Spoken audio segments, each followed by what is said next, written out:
Porque não faz sentido, ou porque faz, e esse sentido é claro demais, transparente demais, evidente demais, tão claro que a sua claridade ofusca o olhar, tão transparente que a sua transparência o esvai, tão evidente que a sua evidência ocupa esta madrugada inteira, esta casa inteira, roubando-me o sono e o calor dos lençóis.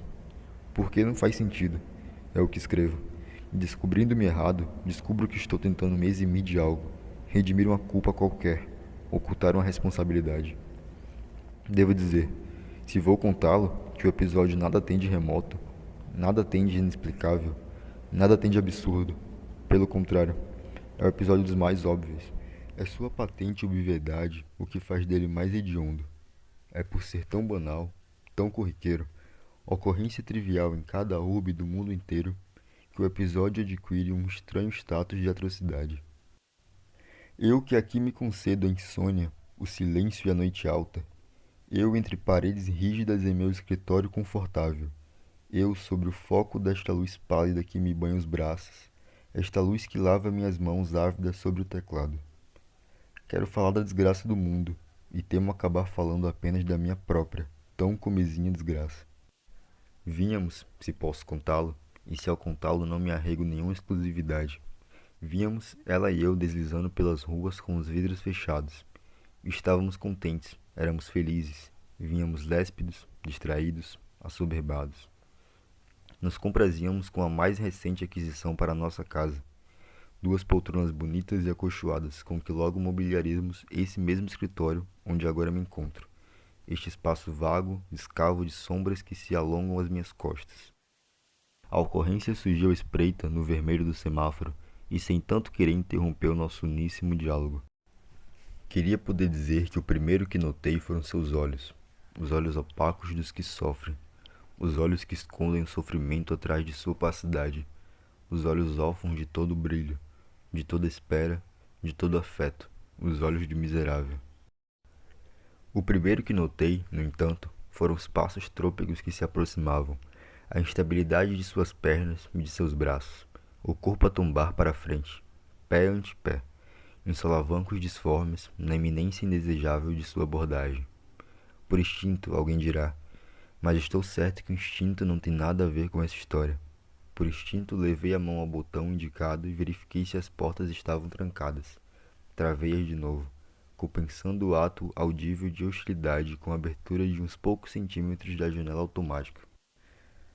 Por esta fresta mesquinha de vidro filmado, o homem há de ter me visto apalpando os bolsos por cima da calça, conferindo em patético teatro se não haveria alguma moeda improvável abandonada no cinzeiro, na gaveta entre os bancos, no compartimento interno da porta, virando para ela e indagando sem palavras se ela teria alguma coisa, retornando a ele, ostentando minhas palmas vazias e brancas, alegando agora, desculpe, estamos sem trocados. Deve ter havido então alguma hesitação em seus gestos. Creio que retrocedeu um passo. Esteve a ponto de deslocar a pesada carga de seu corpo esquálido até o próximo carro, de extraviar assim sua existência no torvelino de ocorrências imemoráveis que compõem qualquer grande cidade. Em vez disso, deteve-se ali por um átimo, algo como alguns segundos compreendidos em sua relativa imensidade, e com o antebraço esquerdo, aparou-se no para-brisa, curvou as costas, posicionou os lábios junto à brecha exposta, ocultando suas prováveis pupilas dilatadas, as íris coléricas que eu não observara. Foi um sussurro grave que lhe expressou sua vontade. Estas palavras simples que não querem ser digitadas tão cedo, que eu sussurro de volta testando o ritmo ou o impacto. Esta sim a citação escoa nas paredes do escritório, entre as poltronas ainda ausentes. Passa com a roda em cima da minha cabeça. Passa com a roda em cima da minha cabeça? Foi o que ele disse só uma vez. E não era uma ordem, não era qualquer torta teórica. Eu tinha certeza, era um pedido sincero em um momento de pleno desespero. E naquele instante incontível, calado e afogado em saliva, só me era possível cravar os dentes e simular em minha mente aquela cena inaudita.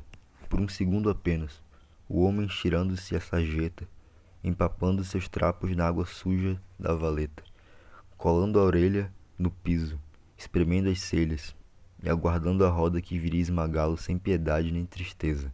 A borracha dura, a esfolar-lhe a pele, derrapando a sua bochecha, o peso do carro montando-se em seu crânio, dilapidando seus ossos, o rosto a se desfazer, os olhos explodindo, enfim, por um segundo apenas, miolos manchando o asfalto de cinza e vermelho. Por um segundo apenas, e eu já não soubera o que dizer, devolvido de súbito ao silêncio de antes, à paz terrível do presente. Ela que agora ressona no quarto ao lado, também emudecera, e de um instante para o outro havíamos perdido toda a alegria e toda a leveza, paralisados quando era importante algo fazer, fechados em nós mesmos, rentidos à inação. Com o olhar seguíamos aquele homem a se afastar, voltando à calçada, escoando o corpo em uma mureta, e para nossa surpresa, embora nada houvesse de surpreendente, levando as mãos ao rosto e cobrindo por inteiro, seus ombros subindo e descendo, o homem lavando com lágrimas suas palmas abertas, era o que parecia, o pobre chorando copiosamente. Algo era preciso fazer, algo que adiasse o fim daquela cena, antes que o sinal verde nos rendesse, antes que fôssemos liberados e brindados com o esquecimento certeiro, para seguir nosso caminho na ignorância bendita dos que se creem inocentes. Ei, foi o que eu disse. Ei, mais uma vez.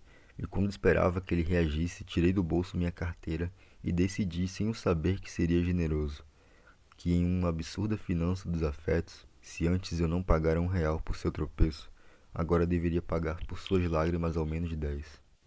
Ele ergueu o rosto desfeito e eu acenei para que viesse, convocando-o com um ríspido maneio dos dedos. E enquanto vinha, vasculhei a carteira em busca da nota certa, mas não a encontrei. Só tinha notas maiores e ordenadas a esmo. Apelei a ela para que resolvesse. Ela que talvez já soubesse meu propósito.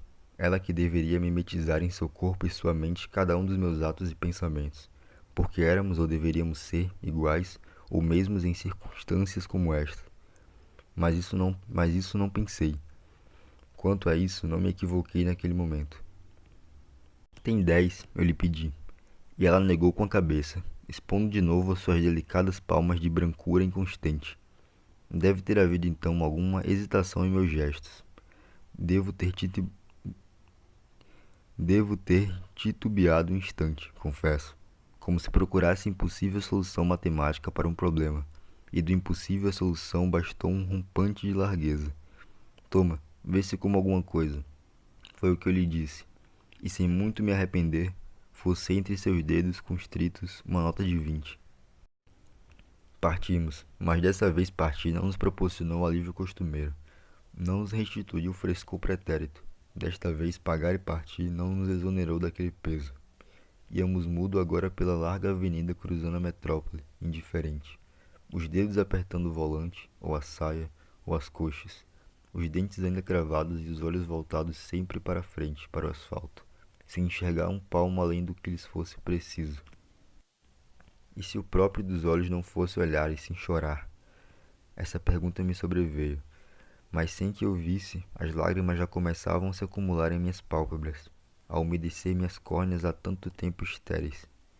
E se sua função maior não fosse ver, e se implorar quando as palavras desaparecem, e dobrar os rígidos e abalar os firmes, e comover? Da galeria de rostos da minha memória recente, eu tentava resgatar os olhos daquele homem que ficaram no semáforo da rua tangente, os olhos opacos dos que sofrem, os olhos que escondem o sofrimento atrás de sua opacidade, os olhos órfãos de todo brilho, de toda espera, de todo afeto. Mas isso era o que ditavam as palavras, isso era o que compunha, tão solene, ou o que ditam agora os meus dedos inertes. Eu não olhara em seus olhos, tampados tantas vezes, não vira suas pupilas dilatadas, suas íris coléricas, e agora meus olhos queriam tomar o lugar dos dele, concentrar a atenção da cena, pois as lágrimas já se acumulavam. Algo indecoroso em consumir as lágrimas. Chorar é sempre uma opção entre outras possíveis.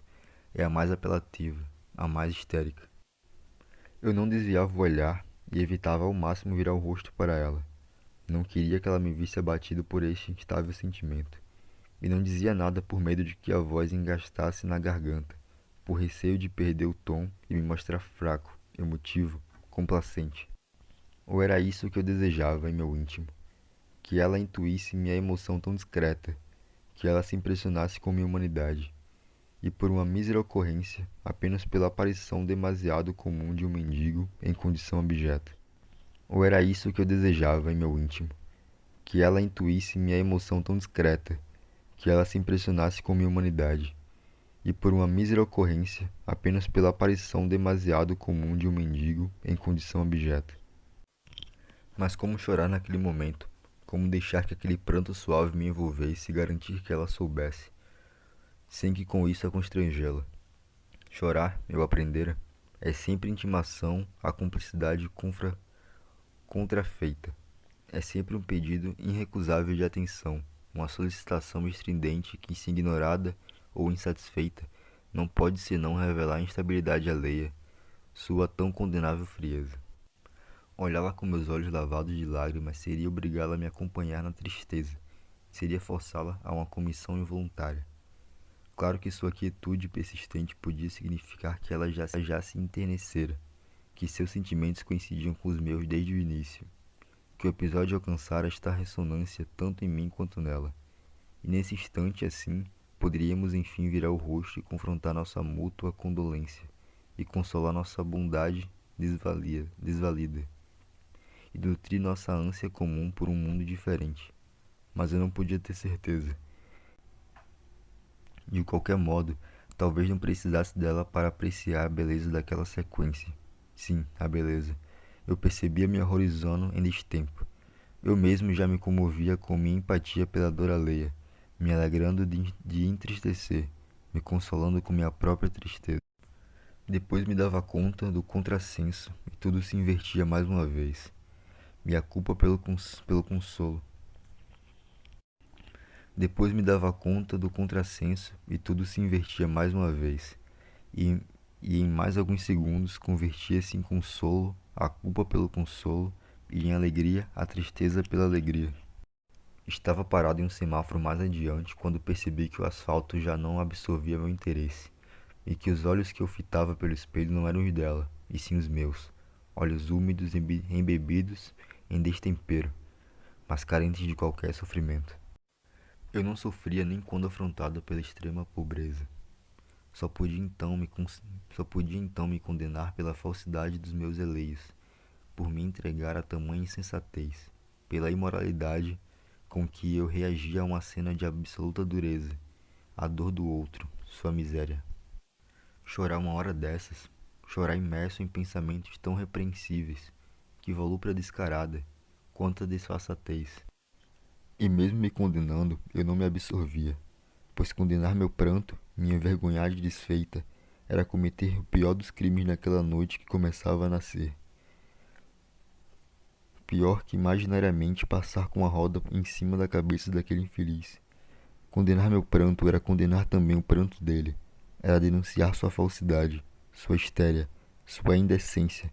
Era negar-lhe o direito às lágrimas, ao seu corpo, à sua liberdade de ser. Era privá-lo de seu derradeiro bem. Amanhã chegam as poltronas que encomendamos naquele dia. Amanhã nossa casa estará completa, ou quase completa, pois não voltaremos a falar da necessidade de uma luminária, e a cada fim de tarde estas mesmas sombras cuidarão de se alastrar pelo chão do escritório, cobrindo a superfície de cada móvel e de cada objeto. Não faz sentido, sei que não faz sentido, mas, sentados lado a lado, absortos na árdua tarefa de nos distrairmos, ou abrigando as mentes vazias na brancura das páginas de nossos livros abertos, não faz sentido, mas talvez não sejamos capazes de erguer os rostos e confrontar nossos olhos tão despertos.